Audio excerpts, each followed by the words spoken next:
ലോകത്തെ ഏറ്റവും വലിയ ശക്തിയുള്ള രാജ്യമാണ് ചൈന, അമേരിക്ക, റഷ്യ.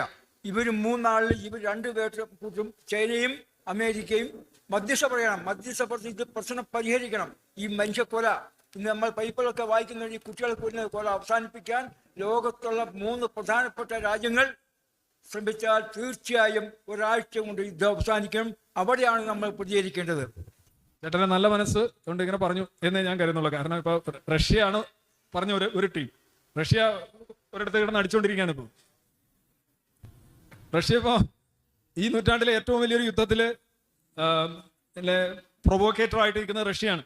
റഷ്യ ആദ്യം 2014 ക്രൈമിയ ആക്രമിച്ച് കീഴടക്കി. ഇപ്പോൾ യുക്രൈൻ പ്രോപ്പർ ആക്രമിച്ച് കീഴടക്കിക്കൊണ്ടിരിക്കുകയാണ്. 5 ലക്ഷം പേരിലധികം മരിച്ചു കഴിഞ്ഞു. 20 മാസമായിട്ട് യുദ്ധമാണ്. അധിനിവേശ സേനയാണ്. പിന്നെ ചൈന ജസ്റ്റ് ഒന്ന് വെയിറ്റ് ചെയ്യുകയാണ് തായ്വാനെ ആക്രമിക്കാനായിട്ട്. തായ്വാനെ പിടിച്ചെടുക്കാനായിട്ട് ഇങ്ങനെ കാത്തിരിക്കുകയാണ് ചൈന.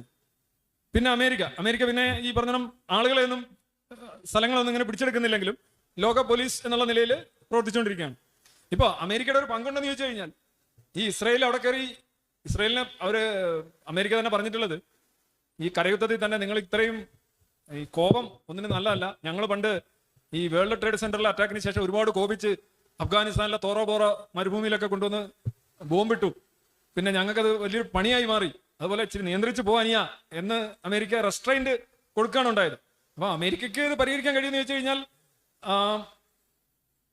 അമേരിക്ക യഥാർത്ഥത്തിൽ ഇസ്രായേലിനെ വിട്ട് കളിക്കില്ല. That's for sure. അതിന് പല പല കാരണങ്ങളുണ്ട്. അത് പണ്ട് സുയസ് കനാൽ യുദ്ധത്തോടനുബന്ധിച്ച് തുടങ്ങിയിട്ടുള്ള കാരണങ്ങളാണ്. പിന്നെ അമേരിക്ക ഇസ്രായേലിനെതിരെ തിരിഞ്ഞാൽ ഇസ്രായേലിന്റെ കാര്യം അബദ്ധത്തിലാവും. അത് കറക്റ്റാണ്. ഇപ്പോൾ യുക്രൈൻ്റെ കാര്യം, യുക്രൈൻ വെന്റിലേറ്ററിൽ കിടക്കുന്ന രാജ്യമാണ്. ഈ വെന്റിലേറ്റർ സപ്ലൈ കൊടുക്കുന്ന അമേരിക്കയാണ്. അല്ലെങ്കിൽ യുക്രൈന് റഷ്യക്കെതിരെ എന്തെങ്കിലും ചാൻസ് ഉണ്ടോ? വലിയ ചാൻസ് ഒന്നുമില്ല. എന്നിട്ട് അമേരിക്ക എന്താ ചെയ്യുന്നത്? യുക്രൈനെ ഡിഫെൻഡ് ചെയ്യാനായിട്ടുള്ള ആയുധങ്ങൾ കൊടുക്കുന്നു, അറ്റാക്ക് ചെയ്യാനായിട്ടുള്ള ആയുധങ്ങൾ കൊടുക്കുന്നില്ല. എന്നിട്ട് ഇങ്ങോട്ട് വരികയാണ് തടക്കാനും കൊടുക്കുന്നു, അങ്ങോട്ട് കയറി അവന്റെ മോസ്കോയിൽ എത്തിക്കാനുള്ള സാധനം കൊടുക്കുന്നില്ല. അപ്പോൾ യുദ്ധം ഇങ്ങനെ കണ്ടിന്യൂ ചെയ്ത് പോകുന്നു. യുക്രൈൻ്റെ ഊപ്പാട് വരുന്നു, അമേരിക്ക യുദ്ധം നിയന്ത്രിച്ച് നിർത്തുന്നു, എന്നാൽ യുദ്ധം നടക്കുകയും ചെയ്യുന്നു. ഇതൊക്കെയാണ് അവസ്ഥകൾ. ഇന്റർനാഷണൽ പൊളിറ്റിക്സിൽ ചേട്ടൻ്റെ നല്ല ആ ഒരു മനസ്സ് പോലെ ഒന്നും കാര്യം നടക്കില്ല.